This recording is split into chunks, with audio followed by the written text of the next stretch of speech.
নমস্কার বন্ধুরা, আর live and cooking চ্যানেলে আবার তোমাদের সবাইকে স্বাগত জানাই। আজকে একটা রেসিপি করব, যে রেসিপিটা আয়রনে ভরপুর, বড় থেকে ছোট সবারই শরীরের পক্ষে খুবই উপকারী। দেখো, আমি এখানে কড়াটা বসিয়ে দিয়েছি। এবার আমি মাছগুলোকে ভেজে নেব। রেসিপি করতে হলে প্রথমে মাছ দরকার।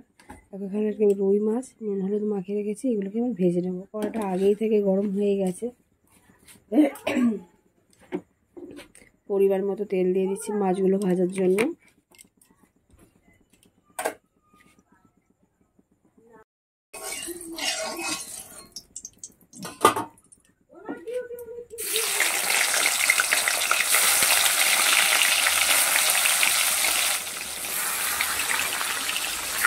মাছগুলোকে ভেজে নেব ভালো করে। এবার উল্টে দিচ্ছি।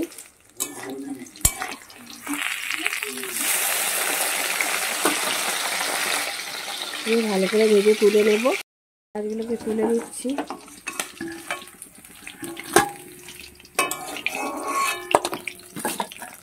এবার এই তেলে আমি আলুগুলো ভেজে নেব। দেখো, আলুগুলো দিয়ে দিচ্ছি।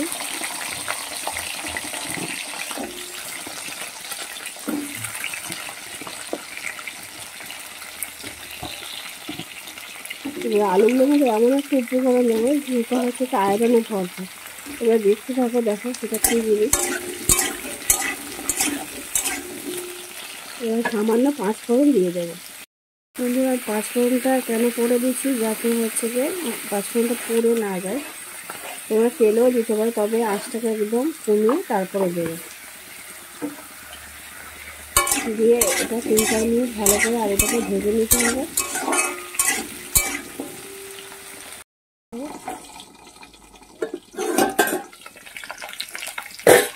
আলুটা অনেকটা ভাজা হয়ে গেছে। এভাবে একটা টমেটো কুচিয়ে রেখেছিলাম, সেই টমেটোটাকেও দিয়ে দিচ্ছি। দিয়ে আরও 2 মিনিট কষে নেব।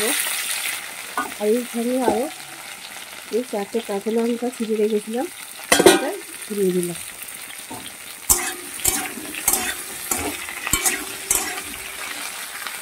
এবার 2-3 মিনিট কষার পরে আদা গ্রেট করে রেখেছিলাম, সেটাকে দিয়ে দিলাম। দিয়ে 2-3 মিনিট ভাজতে হবে। আমি সামান্য জল দিয়ে দিচ্ছি। এই কারণে এরপরে মশলাগুলো দেবো, যাতে মশলাগুলো পুড়ে না যায়, সেই জন্য কখনো দেখো 1 চামচ হলুদ দিয়ে দিচ্ছি। যেহেতু কাঁচা লঙ্কা দিয়েছিলাম, এই জন্য হাতেরও কম লঙ্কা দিচ্ছি গুঁড়ো।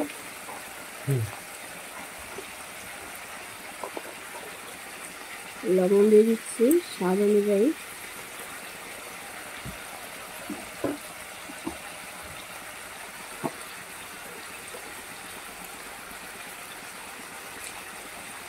জিরে গুঁড়ো দিচ্ছি 1 চামচ।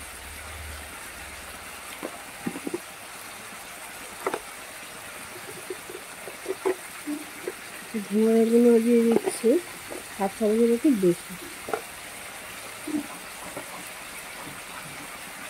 আর সব মশলাগুলোকে একসঙ্গে ভেজে নেব। প্লাস 1 মিনিট ভাজবো।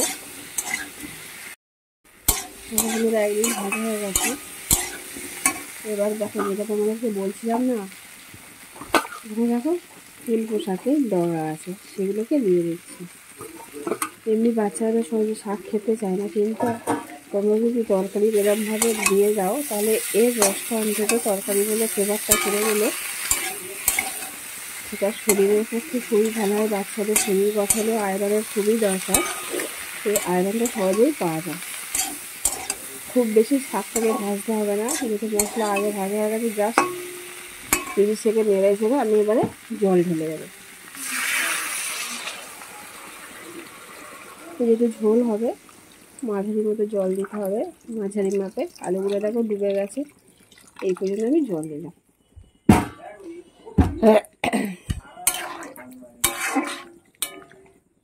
এবার আমি আবার ঢাকনা চাপা দিয়ে রেখে দেবো। 5 মিনিট পরে তোমাদেরকে এসে দেখাচ্ছি। আলুগুলো সিদ্ধ হয়ে গেলে আমি মাছগুলোকে দিয়ে দেবো। দেখো,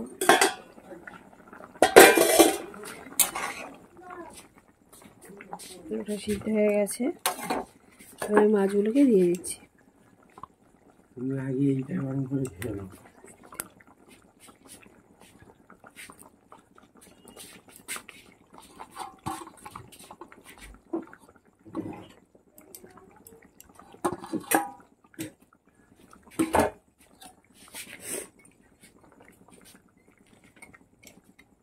আর মিনিট 2 ফুটিয়ে নিলে আমার এই রেসিপিটা কমপ্লিট হয়ে যাবে বন্ধুরা। তো আমার এই রেসিপি যদি তোমাদের ভালো লেগে থাকে তাহলে অবশ্যই একটা লাইক করে দিও, সাবস্ক্রাইব করে পাশে থেকো, কমেন্ট করে জানিও কেমন হয়েছে।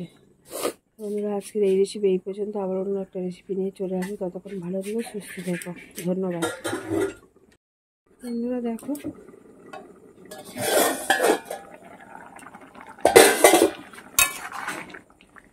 ঝোলটা হয়ে গেছে, এবার আমি নিভিয়ে দিচ্ছি।